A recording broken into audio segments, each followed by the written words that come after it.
الرحمن الرحیم۔ آج کے درس میں سجدہ تلاوت کے حوالے سے کچھ مسائل آپ حضرات کے گوشے گزار کیے جا رہے ہیں۔ سب سے پہلے جان لیں کہ سجدہ تلاوت کا مطلب یہ ہے کہ قرآن مجید کی وہ آیتیں جس کو پڑھنے یا سننے کے بعد سجدہ کرنا ضروری ہوتا ہے، واجب ہوتا ہے، اس کو سجدہ تلاوت کہتے ہیں۔ قرآن مجید کی 14 آیتوں میں سے کسی ایک آیت کے پڑھنے یا سننے پر ایک سجدہ واجب ہوتا ہے، اسی کو سجدہ تلاوت کہتے ہیں۔ کل قرآن مجید میں 14 سجدے ہیں، 14 مقامات، 14 آیتیں ایسی ہیں جس کو پڑھنے اور سننے کے بعد سجدہ کرنا واجب ہوتا ہے۔ اس کا طریقہ یہ ہے کہ سجدہ تلاوت 2 تکبیروں کے درمیان نماز کے شرائط سے کیا جاتا ہے، مگر اس کے لیے ہاتھ اٹھانے اور تشہد و سلام کی ضرورت نہیں ہے، یعنی سجدہ کرنے کے لیے کھڑا ہونا ہے اور اللہ اکبر کہتے ہوئے سجدے میں چلا جانا ہے۔ سجدے میں جانے کے بعد 3 مرتبہ، 7 مرتبہ، 5 مرتبہ، جتنی بھی آپ پڑھنا چاہیں طاقت میں سجدے کی تسبیح پڑھنا ہے، پھر اس کے بعد اللہ اکبر کہتے ہوئے سیدھا کھڑا ہو جانا ہے۔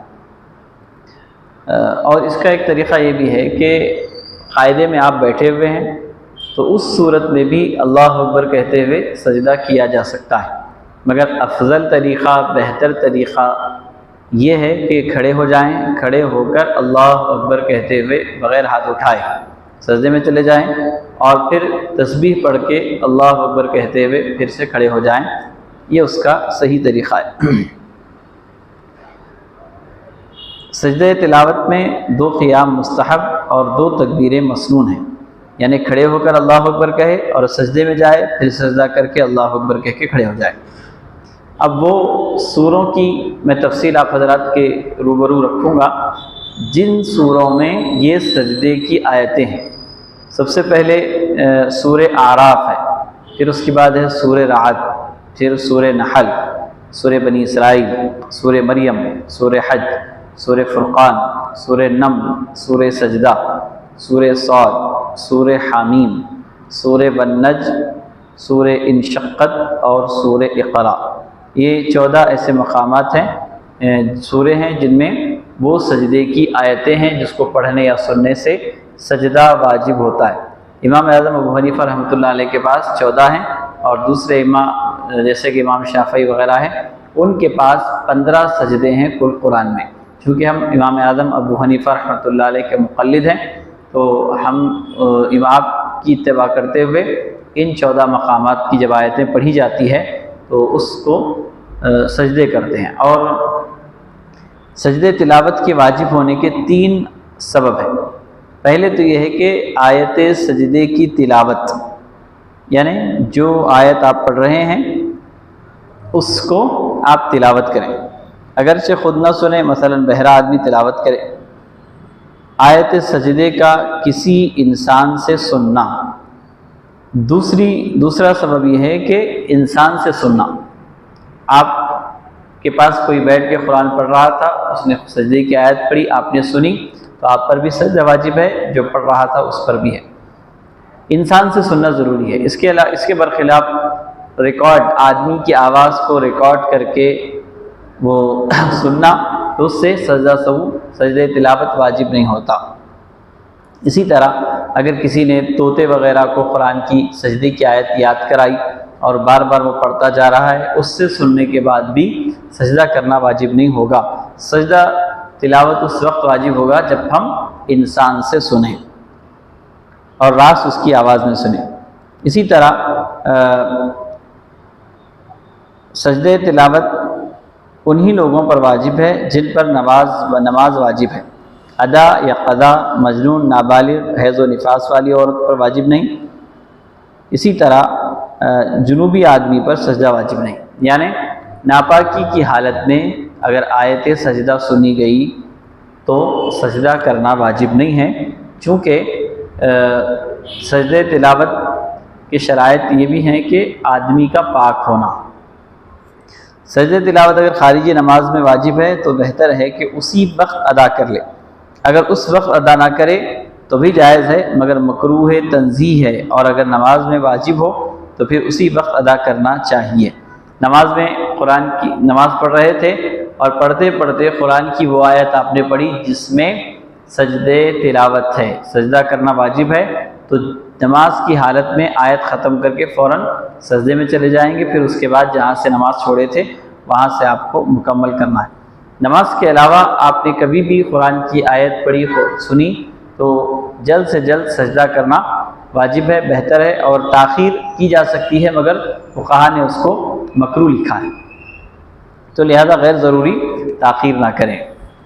بعض لوگ کیا کرتے ہیں کہ پورا قرآن پڑھتے، جیسے کہ سجدے کی آیت آتی وہ نہیں پڑھتے، وہ چھوڑ دیتے، وہ پڑھے تو سجدہ کرنا پڑتا ہوگا، اس طرح کرنا قرآن کے آداب کے خلاف ہے۔ آپ بعض لوگ یہ بھی سمجھتے ہیں کہ عصر کے بعد جب قرآن کی تلاوت کی جاتی تو سجدے کی آیت تلاوت نہیں کرتے، دیکھیے سجدہ کرنا نہیں ہے تو وہ آیت بھی نہیں پڑھنا ہے سمجھتے۔ آپ عصر کے بعد مکروہ اوقات میں بھی قرآن کی سجدے کی آیتیں پڑھ سکتے ہیں، مگر سجدہ مکروہ وقت ختم ہونے کے بعد کیا جائے۔ اسی طرح اب ایک مجلس میں اگر کسی کو قرآن کی سجدے کی آیت یاد کرنا ہے یا پھر سمجھانا ہے، اس پر بولنا ہے، تو ایک مجلس میں بیٹھ کر سجدے کی آیت جتنے مرتبہ بھی دہرائی جائے، سجدہ صرف ایک مرتبہ واجب ہوگا۔ ایسا نہیں ہے کہ 10 بار ایک ساتھ بیٹھے تو بیٹھ کے پڑھے تو 10 سجدے واجب ہوں گے، ایسا نہیں ہے۔ ایک مجلس میں یعنی ہم سب ایک ساتھ بیٹھے ہوئے ہیں تو میں نے آیت پڑھی، پھر دوسرے صاحب اس کو ریپیٹ کر رہے ہیں، پھر تیسرے ریپیٹ کر رہے ہیں، اس طرح اگر ایک مجلس میں ایک آیت کو دہرایا جا رہا ہے تو ایک ہی سجدہ سب پر واجب ہوگا۔ یا پھر ہم اگر یاد کرنے کے لیے اکیلے بیٹھے ہیں، 10 منٹ تک بھی ایک ہی آیت بار بار پڑھ رہے ہیں تو ایک ہی سجدہ واجب ہوگا۔ اس کے برخلاف ایک آیت آپ نے سجدے کی پڑھ لی، پھر اس کے بعد کچھ آیتیں پڑھی، یا پھر کسی سے بات کی، کسی سے گفتگو کی، یا پھر کہیں چل کر گئے پھر واپس آئے پھر پڑھے، تو جتنی مرتبہ اس طرح کریں گے سجدے اتنے کرنے ہوں گے۔ ایک بیٹھک میں، ایک مجلس میں جتنی مرتبہ بھی سجدے کی آیت ایک ساتھ پڑھی جائے تو سجدہ صرف ایک وقت واجب ہوتا ہے۔ اگر کوئی شخص آیت سجدہ پڑھ کر اسی مجلس میں باتیں کرے یا پھر کہیں چل پھر کر آئے تو اس صورت میں حکماً مجلس بدل جاتی ہے، اسی لیے سجدے بھی زیادہ کرنے پڑیں گے۔ ساری صورت پڑھ کر صرف سجدے کی آیت کا چھوڑ دینا مکروہ ہے۔ یہ عموماً ہمارے پاس رواج ہے کہ لوگ سمجھتے ہیں کہ سجدے کی آیت پڑھے تو سجدہ کرنا ہے، اس لیے قرآن پڑھتے پڑھتے جیسے سجدے کی آیت آتی ہے وہ چھوڑ دیتے ہیں۔ اس طرح کرنا فقہا نے مکروہ لکھا ہے، ان چیزوں سے بچنا چاہیے۔ اور سجدے تلاوت کے ساتھ ساتھ اور ایک ہوتا ہے سجدے شکر، یعنی کوئی نعمت ہم کو مل جائے یا پھر کسی خوش کی خبری ہم نے فوراً سن لی، یا پھر کوئی مصیبت دور ہو جائے اور ہم اللہ کا شکر ادا کرتے ہوئے اللہ کے شکر کے طور پہ سجدہ کرنا چاہتے ہیں، تو اس کا بھی طریقہ یہ ہے کہ کھڑے ہو جائیں، اللہ اکبر کہتے ہوئے سجدے میں چلے جائیں، جتنی مرتبہ تسبیح پڑھنا ہے پڑھنے کے بعد پھر اللہ اکبر کہہ کے کھڑے ہو جائیں۔ یہ سجدہ شکر کا طریقہ ہے۔ اللہ کی بارگاہ میں دعا ہے کہ اللہ تعالیٰ ہمارے پڑھنے سمجھنے کو قبول فرمائے، جو کچھ پڑھا گیا ہے اس کو صحیح سمجھنے کی توفیق نصیب فرمائے، ہم کو ہمارے اعمال کی اصلاح کی توفیق نصیب فرمائے۔ آمین۔ وآخر دعوانا الحمد للہ رب العالمین۔